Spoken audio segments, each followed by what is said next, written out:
Season 2024-25. News Everton v Southampton. Michael Kenrick, 18 May, 2025. 6 comments. Jump to last team news. Here is the lineup David Moyes has selected for the final ever men's senior game at Goodison Park. Seamus Coleman starts. A nice touch there from David Moyes, who leaves Charlie Alcaraz on the bench. Jake O'Brien returns, with the defender having recovered from the knee injury that sidelined him last weekend. James Tarkowski, Orel Mangala, and Jesper Lindstrom are all out injured. Southampton have a fully fit squad, but Kyle Walker-Peters is doubtful through illness. The Everton's players will be wearing specially embroidered shirts for today's historic final game against Southampton. Everton, Pickford, Coleman, O'Brien, Branthwaite, Michaelenko. Ghana, Garner, Doucoure, McNeil, Beto, Ndiaye. Subs: Virginia, Patterson, Keane, Calvert-Lewin, Harrison, Shermiti, Young, Alcaraz, Iro Egbunam. Southampton: Ramsdale, Bree, Harwood-Bellis, Wood, Stevens, Wellington, Downs, Arabo, Fernandes, Dibbling, Kamaldeen. Subs: McCarthy, Manig, Sugawara, Kaisanda, Ugochukwu, Smallbone, Robinson, Archer, Stewart. Live TV coverage for those who can't be there starts at 11 a.m. BST on TNTS PORTS1. Audio coverage from 10 a.m.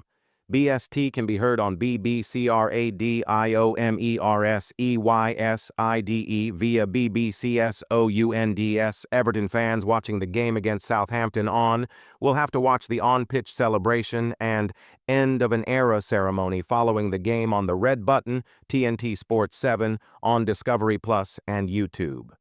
It will not be televised on TNT Sports 1 after 2:50 p.m. BST. Everton team news. Focus out. James Tarkowski, thigh. Jesper Lindstrom, groin. Orel Mangala, knee. Questionable. Jake O'Brien, undisclosed. Southampton team news. Focus. Questionable. Kyle Walker-Peters, illness. Everton versus Southampton, prediction. Forget the occasion. The Toffees are more solid than Saints, who struggle to keep teams off the scoreboard even if they did just that to Manchester City. Saints will fight hard here but come up just short. Everton 2-1 Southampton. Everton versus Southampton preview. Everton cannot finish higher than 13th this season, but manager David Moyes has the Toffees pointed upward and is a fitting boss to be in the manager's seat for the final Goodison game. Both Everton and Southampton hope to end their Premier League seasons on positive notes. Saints are coming off a surprising point against Manchester City that guaranteed they won't produce the lowest single-season points total in Premier League history. Interim boss Simon Rusk's boys know they'll finish in 20th and are playing to keep interest at Southampton or gain interest from clubs that will be in the Premier League next season. Crystal Palace goalkeeper Dean Henderson was at the center of attention during Saturday's FA Cup final against Manchester City. The England goalkeeper, who superbly kept out Omar Marmoush's penalty by diving full stretch to his right among a string of fine saves, inspired the Eagles to a 1-0 win at Wembley. But should the Palace #1 have been on the pitch to make those vital interventions?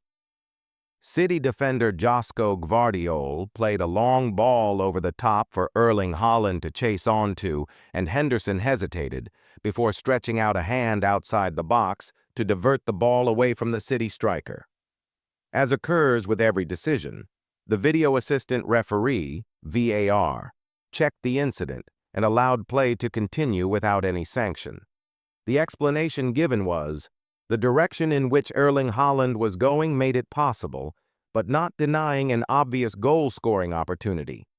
Former Manchester United striker Wayne Rooney said on the BBC One coverage that it was 100% a red card and called to get rid of VAR.